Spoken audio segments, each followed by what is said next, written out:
This is our climate today. Extreme and very uncertain. Storms that we don't expect except once in 100 or even 500 years are causing billions of dollars in damage and a tragic loss of life. Record-breaking heat waves and droughts in over 2/3 of our country are wiping out crops and livestock. And as our cities continue to sprawl, the land is being covered with hard surfaces, preventing the soil from absorbing the rain. It runs off in sheets, a toxic mix of stormwater and sewage, polluting the water we drink. Let's go! But community leaders across the nation are embracing a new way of thinking, challenging their neighbors to work with, rather than against nature, by adopting green solutions for our water blues. Major funding for this program was provided by the Colcom Foundation, working to foster a sustainable environment to ensure quality of life for all Americans. At Subaru, we believe it's a big, beautiful world out there. That's why we built the XV Crosstrek Hybrid, to help keep it that way. Subaru, a proud sponsor of Water Blues Green Solutions. additional funding provided by the National Association of Clean Water Agencies. How we manage water in our cities in the 21st century will affect the quality of our health and the sustainability of our way of life. I'm Majora Carter, and I've spent much of my life working to inspire people where I live and across the nation to recognize that we are the essential ingredients for solving the environmental challenges we all face today. And ensuring that we have access to clean water is critical to sustaining our life on this planet. I'll be your guide on a journey across the country in search of communities that are adopting new ways of thinking about how to protect, restore, and preserve our rivers and the sources of our drinking water.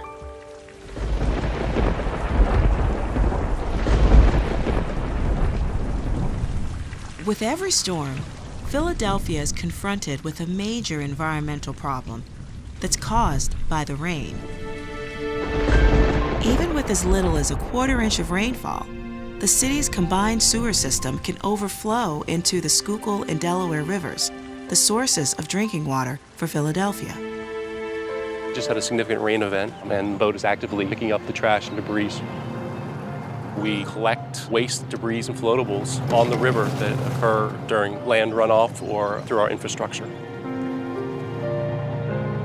And what you're seeing right now is the outfall of the Mill Creek combined sewer overflow. And what you're hearing right now is the pipe is in active discharge. Stormwater combined with sewage is flowing out of the pipe right now. 90% stormwater, around 10% sewage. Like most older cities, Philadelphia has a combined sewer system throughout a large part of the city. Both sewage and stormwater flow into the same pipes. During dry weather, it's not a problem, but when it rains and a pipe fills the capacity, electronic sensors are triggered. Sewage and stormwater containing pollutants from the streets are discharged into the river, violating the Federal Clean Water Act and generating millions of dollars in fines. And EPA has been demanding of most cities that they build big tunnels, big tanks, big storage systems in order to be able to handle the additional flow from rainfall. The problem is they cost $8–10 billion, and we didn't have $8 to $10 billion. So we took a different attitude. We said, why don't we try to manage the water before it gets into the system? Every dollar we spend gets spent on the surface, creating a more sustainable city. We call it green infrastructure, others call it green stormwater infrastructure. Whatever you call it, it's really about managing the rainwater and doing it in a way that gives some extra benefit back to the community. On April 10, 2012, the leaders of the City of Philadelphia and the Federal Environmental Protection Agency announced an historic agreement. It allowed the city to institute Green City Clean Waters a program to transform a third of the city's hard surfaces with green infrastructure as the primary solution to stop the polluting of its rivers. Green City Clean Waters is our commitment to spend $2 billion over the next 25 years for these improvements. This will be the largest single investment of environmental dollars in the city for that time period. So this is the real deal. Yes, thank you so much. We signed this agreement with the EPA. It was just a wonderful day, and what it left me with was, wow, we've finished our planning, we've finished our stakeholder involvement, bringing people together in partnership, and now we have to actually implement this thing. Portland was one of the first cities that we looked at as models for us. What I saw in Portland made me think about Philadelphia and that, yes, we can do this. So I took the representatives from Philadelphia around the city and showed them these different projects. There were about a dozen or so at that time. And today we have thousands. I'm a landscape architect, and I worked for the city of Portland for 25 years. I got into landscape architecture because I just love this interaction between people and nature.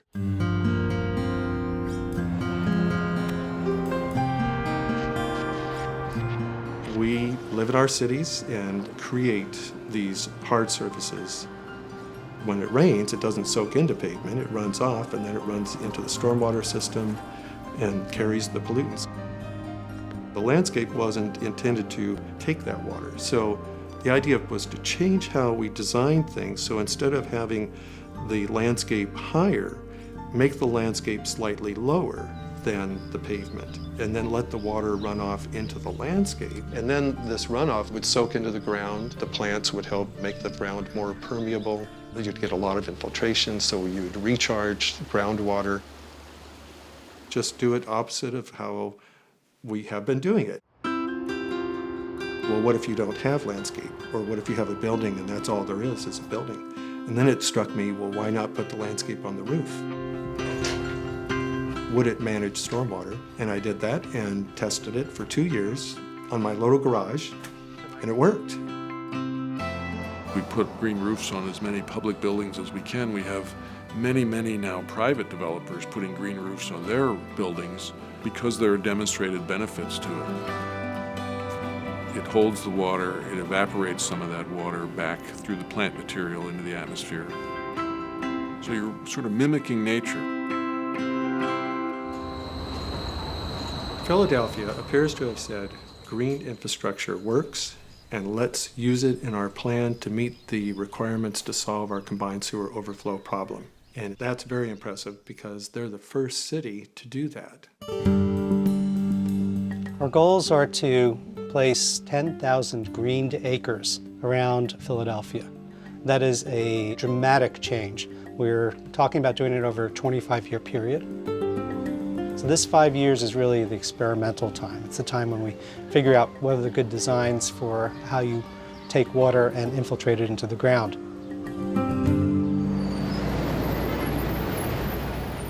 As part of the Green City Clean Waters program, the Philadelphia Water Department is experimenting with an innovative approach to capturing stormwater on the properties of individual homeowners. Yeah, come towards me. We have a lot of residential customers in the city of Philadelphia, and we wanted them to be able to participate in Green City Clean Waters right in their own backyards. The goal of the program is to provide something that benefits them and helps the city of Philadelphia.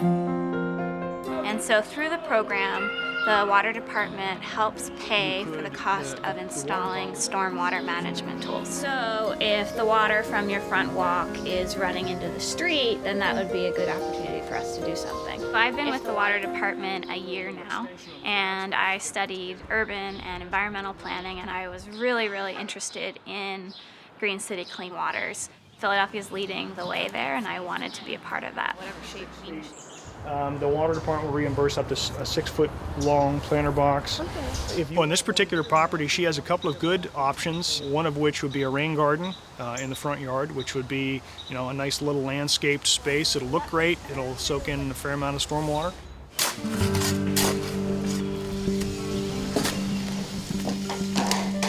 So then you'll have part of your crew working here and part of them working on the downspout. The piping work, yes. We're actually putting water back into the earth. The way that this place is supposed to manage stormwater is by percolating it through the ground and returning it clean to our watersheds. And I think that's what's really innovative about our stormwater program here in Philadelphia. We're not digging up the streets, we're sort of letting the earth really manage the stormwater for Philadelphia.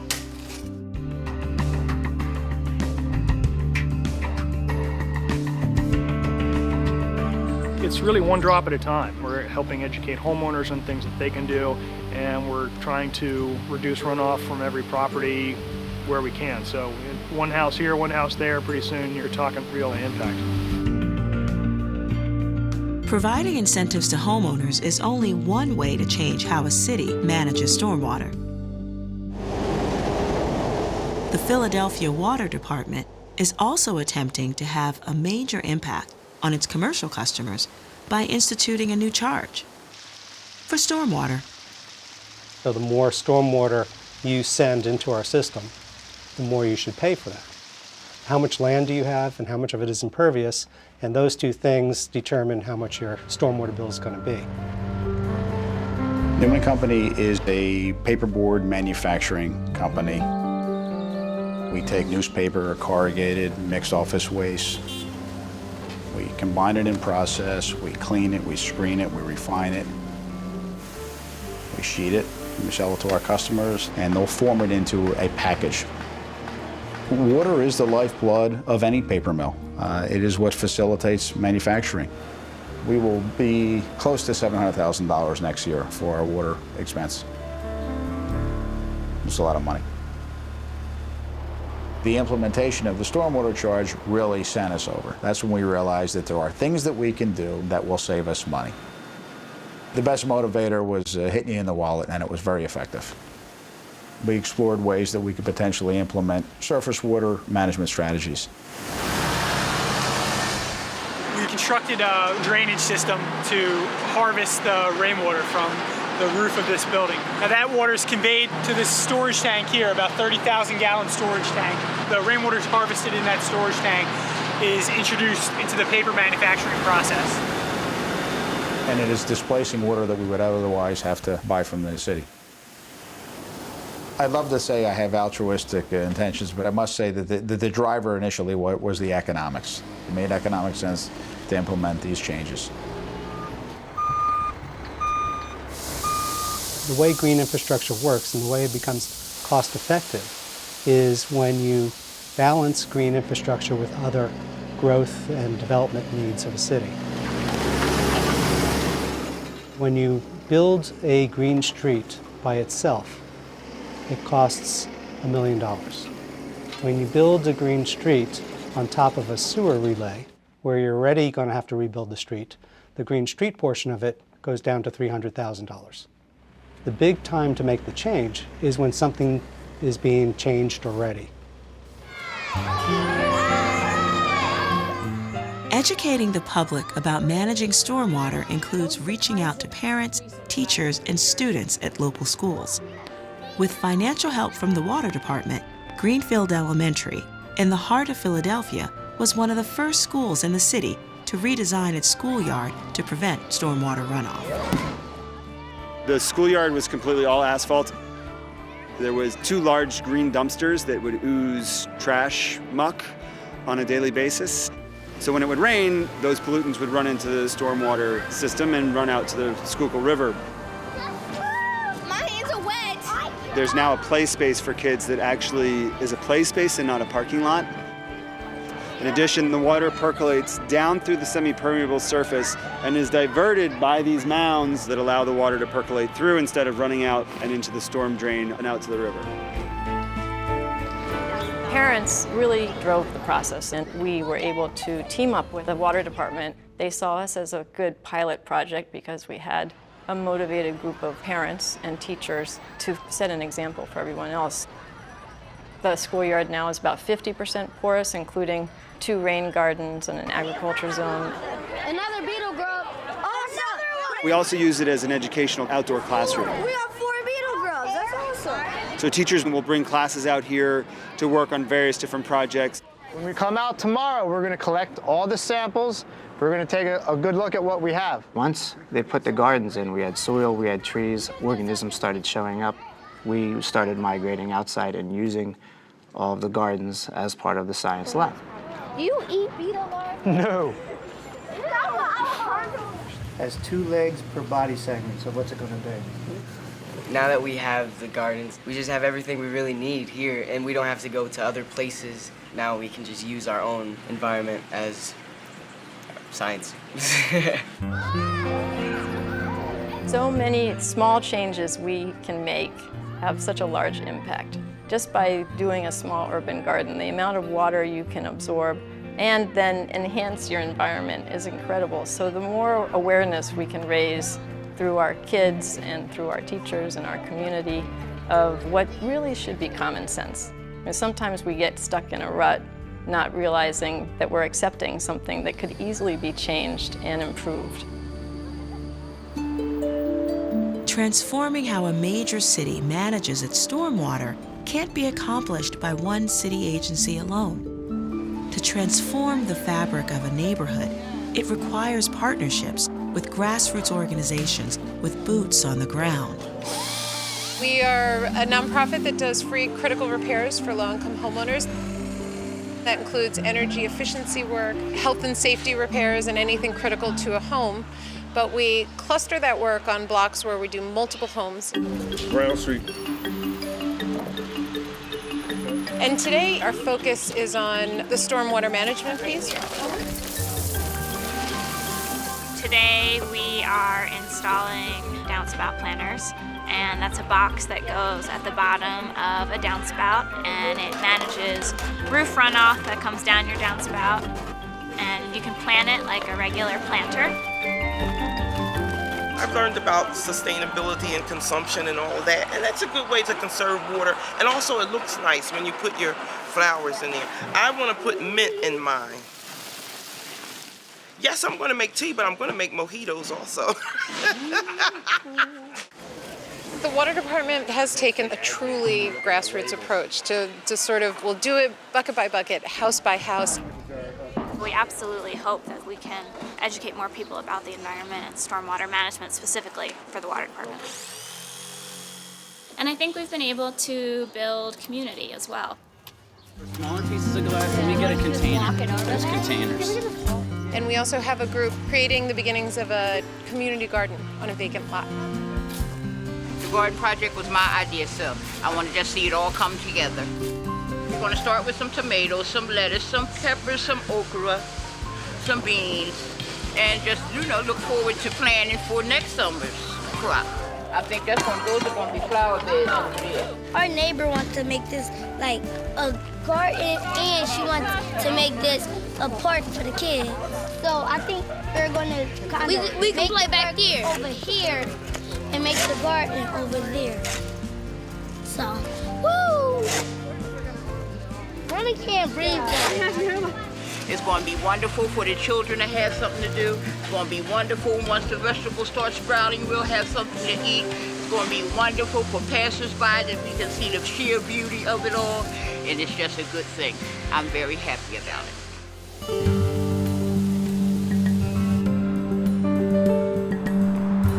Philadelphia is at the beginning of a very long journey with no guarantees of success. But homeowners, businesses, schools, government agencies, and grassroots organizations throughout the city have taken the first steps on a path to creating a sustainable future, believing that Green City, Clean Waters can be an enduring model for Philadelphia and the nation. People ask whether we can fail at this, and I don't think we can. It's really about changing how a city sees itself, how a city becomes green, how a city becomes sustainable, and that is just too important for us to fail.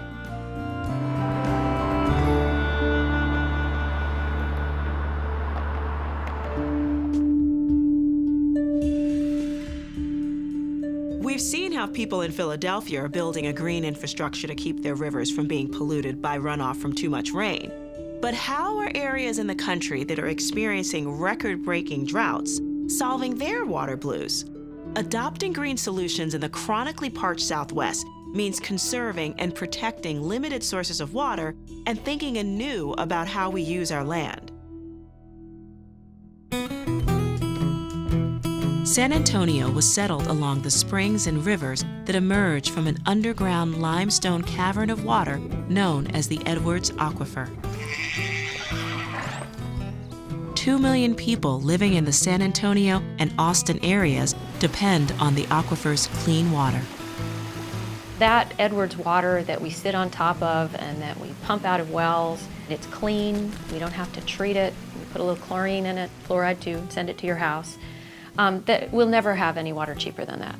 20 years ago, it was an abundant resource that sat right below us. I mean, you turned on the tap and it was there. That doesn't exist today. The water may be there, but the access to it is different. Up until the 1990s, there'd been no limits on the amount of water that could be pumped from the Edwards Aquifer. But in 1991, the Sierra Club brought a lawsuit against the federal government to protect endangered species like this Texas blind salamander from a loss of habitat caused by the unlimited pumping of water from the aquifer. I was the state chapter director for Sierra Club at the time that the lawsuit was brought by the Sierra Club. And of course, some people try to characterize it as a situation of critters versus people.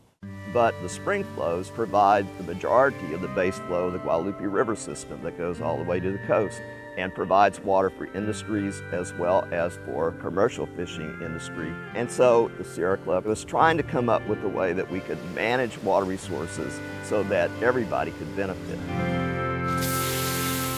That lawsuit helped the community to become a community that is very smart about its use of water and has made the right investments in conservation, and San Antonians have embraced a reasonable conservation culture that has really helped out during these last few years, even during the drought.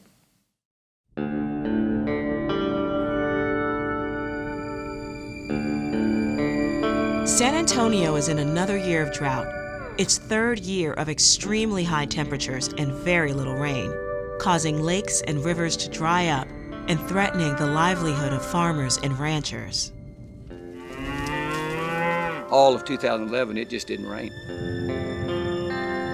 Not only did it not rain, but about 70 total days that was over 100 degrees, and it just, it just burned everything up.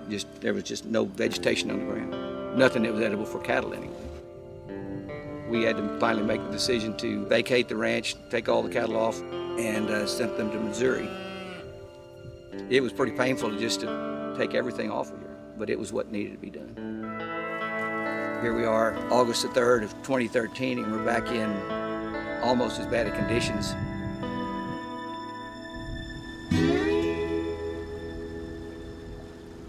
This is by far the most dramatic example in South Texas of how severe this drought has become.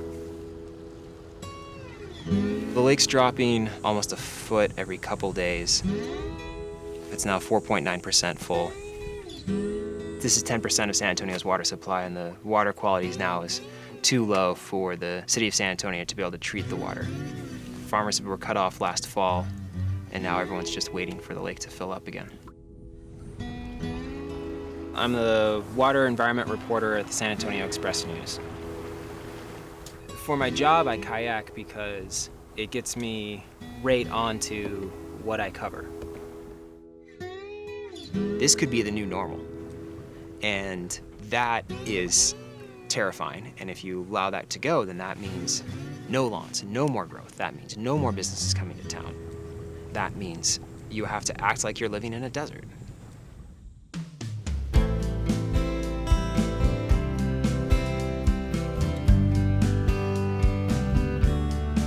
San Antonio is booming.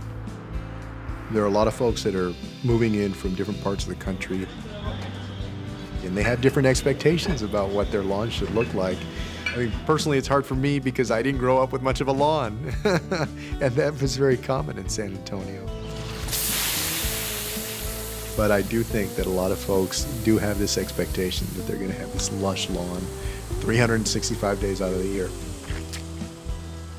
But the first thing that is on the table for cutting back when there are drought restrictions are watering lawns and so forth. They can totally be driven here. Coming in. Yeah. My name is Adolf Garcia, and I'm the Senior Conservation Consultant for the San Antonio Water System. Customers call us out to their homes. They want to know why they have a high water bill, and we help them out and give them points and tips on how to save water and money. On that before tank? They installed it? No, before they installed it? No, okay. no. Because our house was built in 2001. I think it only became code recently. Our water bills this past summer were quite high, so we wanted to try to do something to reduce our water bill. Because although we were being water savers in terms of in our home, outside our home with the landscape, we were being sort of water wasters, and we wanted to not use so much. Whenever you do a conversion you convert these nozzles here, you do the whole. Everybody wants that green lawn, and it doesn't have to be that way. There's a lot of drought-tolerant landscape material out there that is just as beautiful. But habits are hard to change.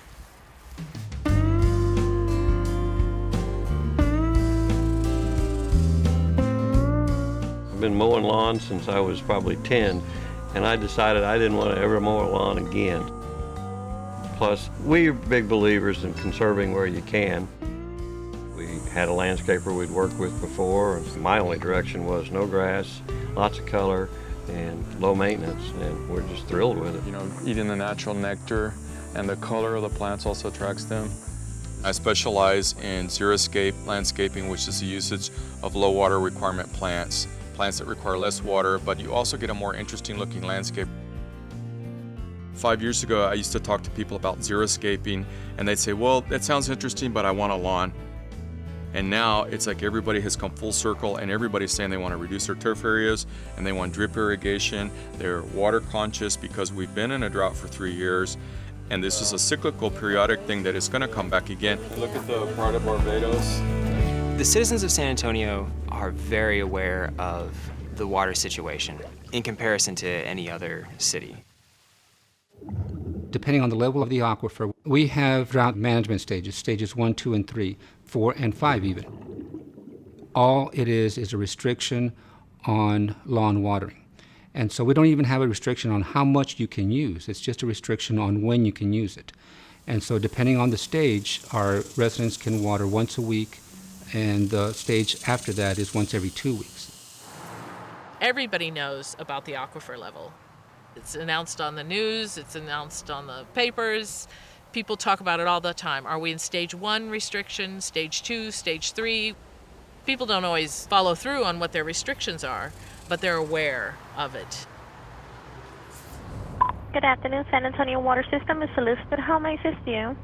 That sprinkler has been on running all day for 4 days. Hi, I just wanted to report a water waste here in my neighborhood. But it just aggravates the living heck out of me. It's just like a slap in the face for us, you know? We use off-duty San Antonio police officers who go out at all hours of the night, and they write citations when they find people not watering according to the rules of the drought restrictions. What I'm looking for today is to see if anybody's watering with an address that doesn't end at an 8 or a 9.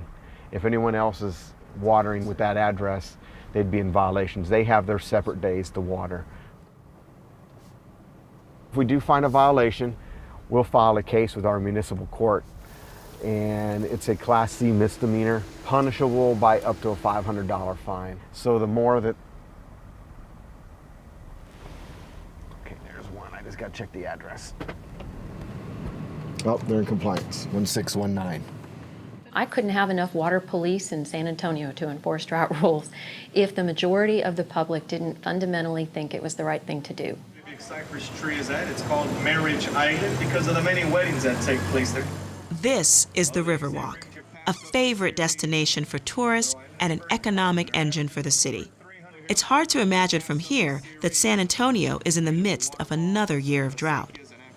The Riverwalk is kind of a jewel of San Antonio. We're very proud of it. You step down from city level into this other world that is lush and green and inviting. Now the part of the river that ran right here, it's known as South Bank. It's also considered the nightlife of the Riverwalk. I don't think the average person who is strolling along the Riverwalk or on one of the barges probably realizes that that's treated sewage that they're floating on. To help solve a problem of too much demand and limited supply, San Antonio has created a surprising new source of water. It's sewage. This is the greenest place in Texas. We're doing more recycling here than anywhere else. This plant can treat about 125 million gallons a day. I think what makes this plant different from most others is that we see everything that comes into this plant and everything that leaves as a resource to be managed, not as a waste product to be thrown away. Now, in a lot of places they take this material to the landfill, but here we compost it. We make about 140,000 tons of compost per year. They strip everything out of it except the methane, and then they compress it, and it goes into a national distribution pipeline. In fact, today, this gas is actually being piped to Santa Barbara, California. We let a lot of our water go on down the river. Some of it gets picked up by our electric utility for making power, and the rest of it goes on down to the Gulf of Mexico and supports all the aquatic ecosystems and habitats and the fisheries along the coast. At the very far end of the tank, you'll see those big purple pumps. That's where we pull off water for the recycled water distribution system.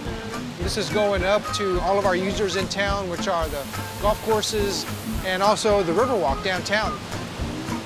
But this is it. This is the end result of the whole treatment process. Just water.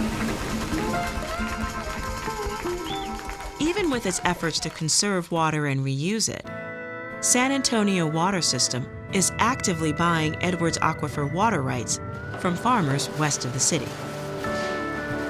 I'm involved with a family farm that's been around for over 60 years in this area. You know, farming's a hard business. It's a very risky business. So a lot of people kind of looked at it and said, you know, I've had my share of this, and now that my water's worth some money, I'm interested in selling that water to San Antonio or a developer, and some of them have moved off. Well, that's taken land out of production and definitely causes some heartache in the community. Back in early summer of this year, we went into stage 5 water restrictions, which means we're cut back 44% over our normal usage. You look around this community, you'll see farms that have half the production. You see a lot of it will be in bare dirt. So that means half the dollars being circulated here from agriculture. The city represents 1.4 million people. There's 10 or 20,000 people directly involved with farming. But farming produces food. The city is using water to grow grass. So there's a circular argument that's been going around for at least 30 years on who can take how much water for what out of the Edwards Aquifer. Personally, we don't have any cotton production going on. We don't have any corn production going on. We're not doing any of those things. We're saving some of that water for vegetable production this fall. So the drought is definitely having a huge effect on my family's livelihood. Having enough water means little if the water you have is not clean. Thanks for inviting me to your school. We're going to have a presentation about something called the Edwards Aquifer. Now, in case you don't know what the Edwards Aquifer is, that's okay. You're about to find out. The Edwards Aquifer Authority is engaged in educating the public and even its youngest citizens about the need to protect the aquifer from pollution. You're going to dump some trash down into that aquifer. Just dump it in there. Oh, everyone go, no! Without water, this part of Texas would look so very different, and it's a very precious resource. It's a finite resource, and we have to take care to maintain it and keep it clean. So someone comes along, you've been playing outside all day, you're very thirsty, and you drink this very same water, just like this. And teach the kids how to do that as well so that we can enjoy this water for a long, long time. And so it's a very important job, probably one of the most important things I've ever done in my life, besides being a parent.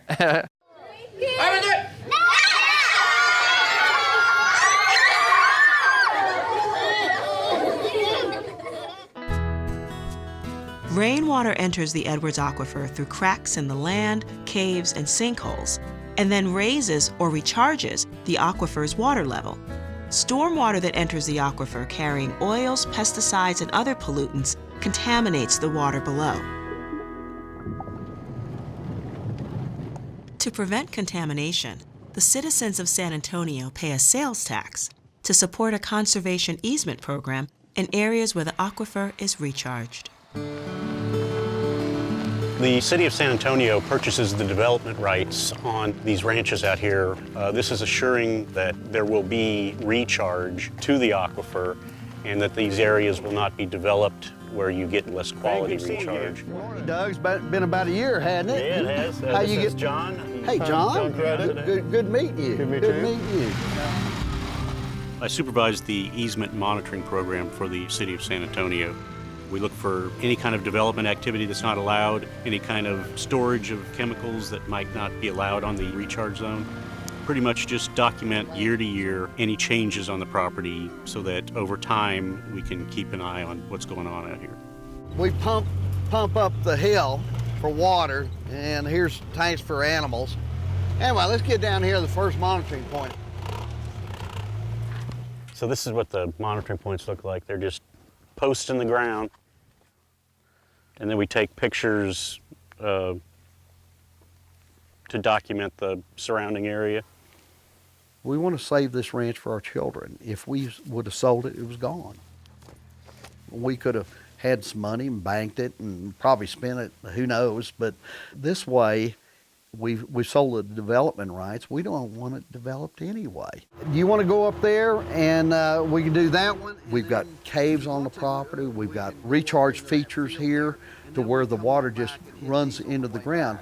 Okay. Okay? And I realize it's going into the aquifer and supplying water for San Antonio. What gives me the right to destroy that water that's going into the aquifer? Why shouldn't I take care of it? But yeah, you see all the trees growing now, and that's because of cutting this through here and pushing it up. Yeah, it keeps water in here longer. I'm a very conservative person. And, you know, you would think, well, conservative people aren't very green. It's helped all these trees and everything go. Yeah, that's good conservation. Yeah. You know what? Being a steward of the land is being a good conservative because you're taking care of things for your children and for their future and so forth. Despite efforts to protect the Edwards Aquifer and ranch areas outside the city, San Antonio's continuing growth over the recharge areas in the northern part of the city might undermine its conservation efforts. That land is worth a lot of money to developers. That's where our best schools are, that's where our best shopping centers are, that's where our major employers are. And so it's unfortunately over the most environmentally sensitive feature in the state of Texas. Nobody knows how much development is too much development. All we know right now is that we don't like motor oil in our water. It's been a constant battle over the years between ensuring that we have economic development and growth and also making sure that there's no damage to the integrity of the aquifer. I don't know that we've ever struck the perfect balance, but we keep trying.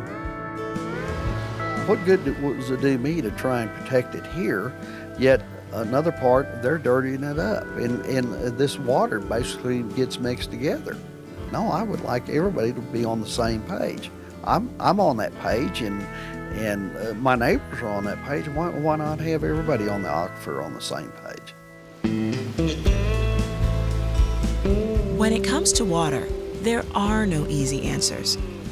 Today, San Antonio is pumping the same amount of water from the Edwards Aquifer as it did 20 years ago, despite its population increasing by 60%. But will the city be able to withstand the pressures of both population growth and chronic drought in the years to come? I'm not sure there's any way that you can prepare folks for the uncertainty of climate change except to have them be empowered by embracing a culture of conservation in terms of water. And that's what San Antonians have done, so that we're able to withstand even the most severe drought so far, and we can continue to grow in the future. Water is one of the biggest things that we have to solve as a society. It doesn't matter if you're the user in the biggest urban area or out in the far reaches of our nation in a little bitty community.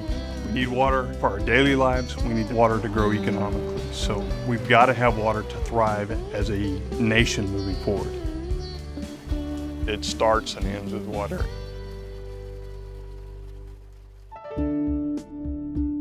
It's inspiring for me to see how people in San Antonio are so aware of the need to protect their source of drinking water. Most people growing up in the Hunts Point section of the South Bronx didn't even know that there was a river flowing through our community. And if we knew about the Bronx River, we avoided any contact with what had become an open sewer. But in 1998, we joined together and created Hunts Point Riverside Park, the first waterfront park in the South Bronx in 60 years. Creating that park changed how the community saw itself and sparked a movement to restore the river and the people in the communities that it flows through. But it all began here at Hunts Point Riverside Park. Quite a few organizations are working on Bronx River restoration. I think the singular focus of Rocking the Boat's work, and perhaps what makes us somewhat different than the others, is our purpose is really to restore the people of the South Bronx, and through that restoration, restore the rivers. Our whole idea is to use real life to teach and to learn through. Okay, so you even it out, don't you? We do it all through boats and water. And so we build real wooden boats from scratch. We then teach kids everything they need to know in order to use those boats, from navigation to sailing. These are not things that any of them have ever done in any other aspects of their lives.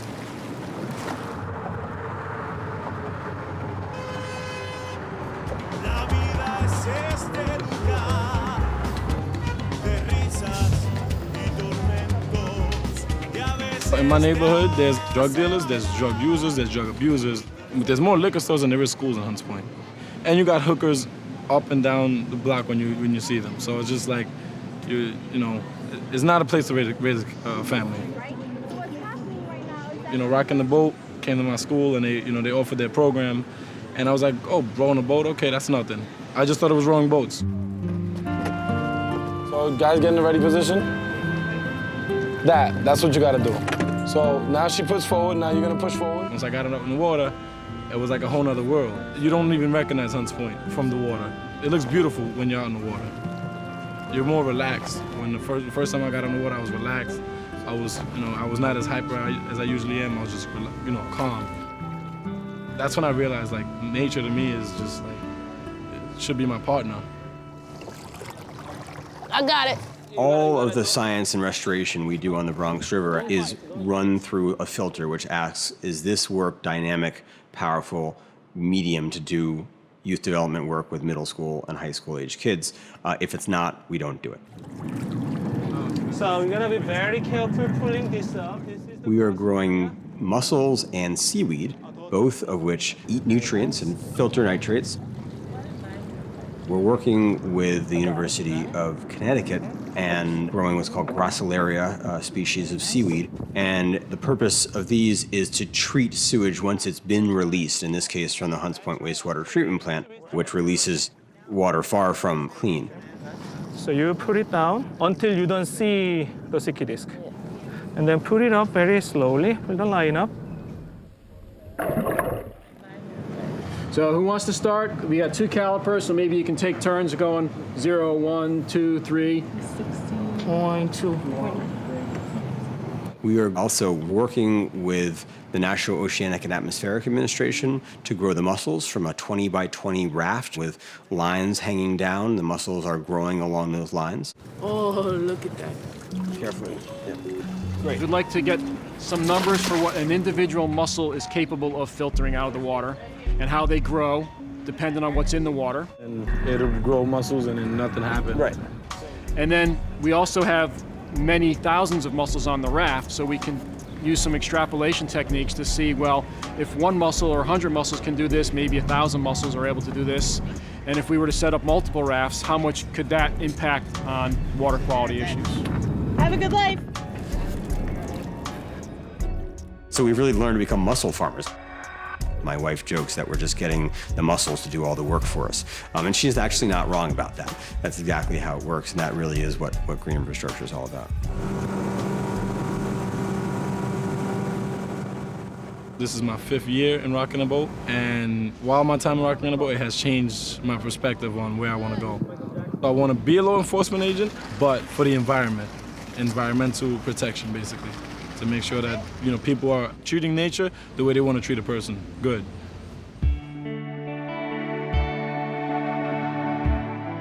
From the creation of that one park in Hunts Point has grown the Bronx River Greenway, a necklace of waterfront parks on the Bronx River. Now, people all along the river can work together to restore, preserve, and enjoy this rich natural resource. Are you ready? Go! Today is our 14th annual Amazing Bronx River Flotilla. Team number 1 is getting their boat! We had our very first canoe relay race on the Bronx River today. And we had 9 teams out raising funds for our work to bring out young people and families on the river this summer. We raised about $35,000, which is really critical for us to be able to do more and more of this kind of work. The Bronx River Alliance emerged out of the movement to create Hunts Point Riverside Park and led the effort to remove tens of thousands of tires, tons of garbage, and even cars from the Bronx River. The flotilla this year is taking place at Starlight Park, which we're really thrilled about because this is a park that's right in the middle of the Bronx and has always been a critical link in the Bronx River Greenway.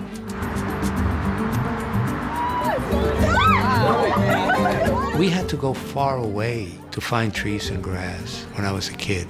And now you can go to Starlight Park and see a beautiful soccer field and see trees and see benches. Before it was a park, it was like so many others. They were either wastelands, one was a cement plant, there were dumping grounds, but mostly they were forgotten areas of our neighborhood. I never thought that this was going to be possible for our river. And now they're beautiful parks that the community takes care of. So I want to thank you for being a part of this vision and for getting us motivated to keep on and to continuing make sure that this will be here for our children too. We're so excited because this fall we're breaking ground on River House, which will be the future headquarters for the Bronx River Alliance. We'll finally have our facilities right on the river, so we'll be able to really dramatically expand our programming and educational opportunities right on the river. It'll also be a boathouse and a community educational facility, but it has a very cool green design that we're very proud of. It's gotten a LEED Platinum certification, so it's capturing stormwater. There'll be solar panels on the roof, ground source heat, vines growing up the exterior of the building. We're taking water from the site, water that otherwise would just run right into the river. We capture it in the underground storage tank, and then we use that water to supply a lot of the functions in the building.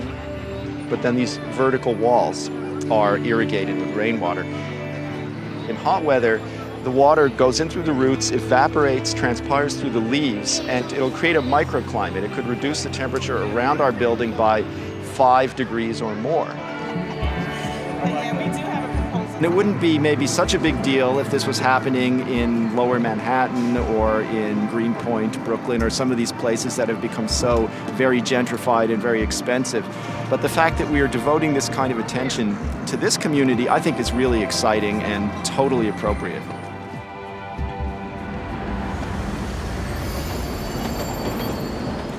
Every day is like a discovery. I come here and I photograph and I find something new. And I feel, like a kid.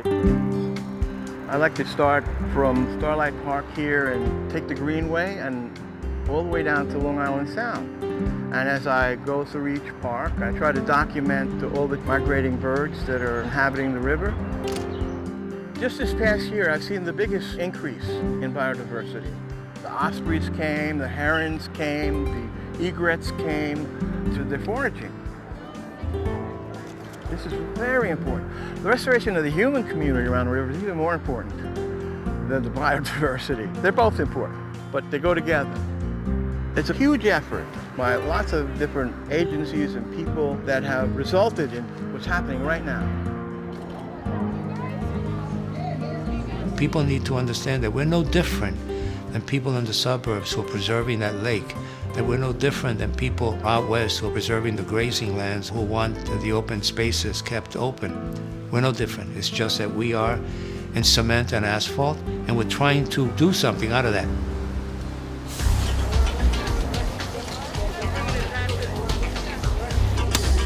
Nearly half the population of the South Bronx lives below the poverty line, and the unemployment rate is over 25%. As part of an effort to restore our community, we created one of the first green-collar job programs in the nation. Face where you're hitting, right? Sustainable South Bronx offers hands-on training to individuals who are looking for a way to find a job and to give something back to the community. Digging one by one, hurrah! I say I'm a tour guide. Vonda, watch how he's doing it. I guide the students through these different projects, like here at New Roots. We're doing the rain garden, but we're actually helping them establish a farm. Last couple of weeks, we planted some raised beds. There's going to be a greenhouse here. What we're going to do is we're going to build a rain garden, which is going to stop the flow of the water, and we're going to catch the water so that the water is able to be absorbed up into the soil and is used for the plants, and that's what we're doing here. To actually be able to do hands-on and be able to help with the labor and stuff like that, that's what's so cool about it for us. That's why we're all so excited out here. You can see I sort of drew that, with that being the drain inlet. They're very inspiring people. Over the pipe? They didn't necessarily grow up in, greenery. Everything's concrete and runoff, but they want to get engaged in it now, and that's awesome. The challenge after will be finding them gainful employment. Right now, I'm on public assistance, trying to take care of my daughter, trying to make life better for her. Ready? She's going to be 16 years old next week, so I'm just trying to make things better. The program does have a job development sector. This is one boundary. Let's say this is where we help people with their resumes and workforce development skills, and we do try to match them up with the jobs that are appropriate for their skill level. Oh, wait. Another compost right here. All right. Once we graduate, we'll have certifications. And maybe one here, too. It's one thing to know how to do something, but when you're certified, it puts a little more meat in, for you to be able to go to an employer and say, look, this is what I can do. We come into a site and it's a bare lot, and then we leave at the end of the day and they can see the results of what they've done, and that sense of pride that they have afterwards. That's the best part for me. And I know that they're going to pass it on to their families, and that's how we change the community.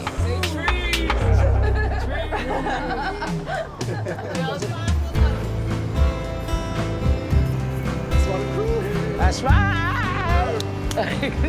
Well, I'm just happy to know that I'm working now because I haven't worked in over a year. So you want us to bring them to the elevator? Today we're in Brooklyn, and we're applying the coating to the cool roof. We're gonna do this building and two other buildings, which is across the street on Quincy Street. I'm gonna start on the other side. I'm gonna go get some coating now. The reason why we do coating and why it's white, because it acts as an insulator in the winter and keeps the building cool in the summer, which will help people to conserve energy and electricity, and they'll see that it will be a more energy-saving cost towards them. Being unemployed was really rough for me. Sustainable South Bronx came about, and it just brightened my world. It allowed me to be able to work, and I'm so happy to be on this roof and to be able to work. So it's like a blessing, it really is.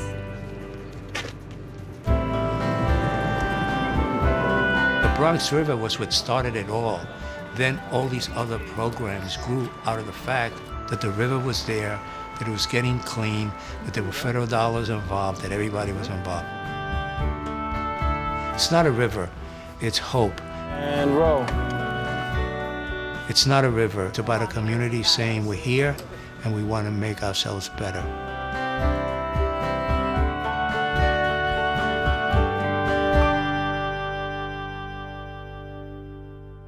On our journey across the country, we have met unlikely pioneers in an unheralded revolution.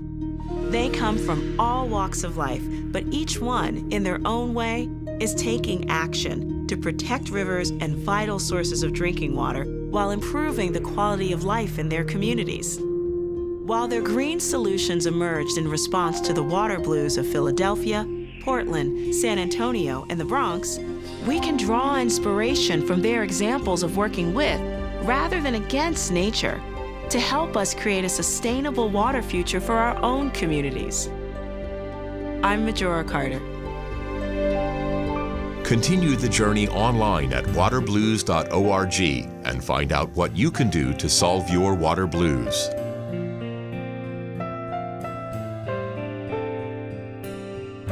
A DVD of Water Blues Green Solutions is available for $24.95 plus shipping and handling. To order, call 1-800-770-2111 or visit waterblues.org.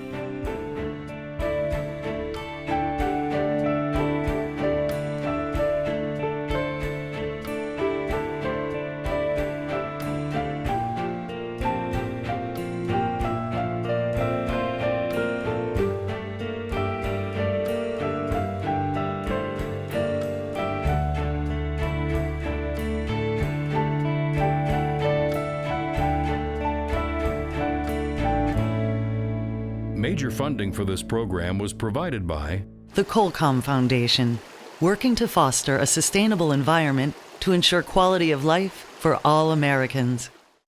At Subaru, we believe it's a big, beautiful world out there.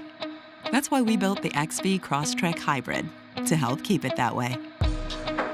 Subaru, a proud sponsor of Water Blues Green Solutions. additional funding provided by the National Association of Clean Water Agencies.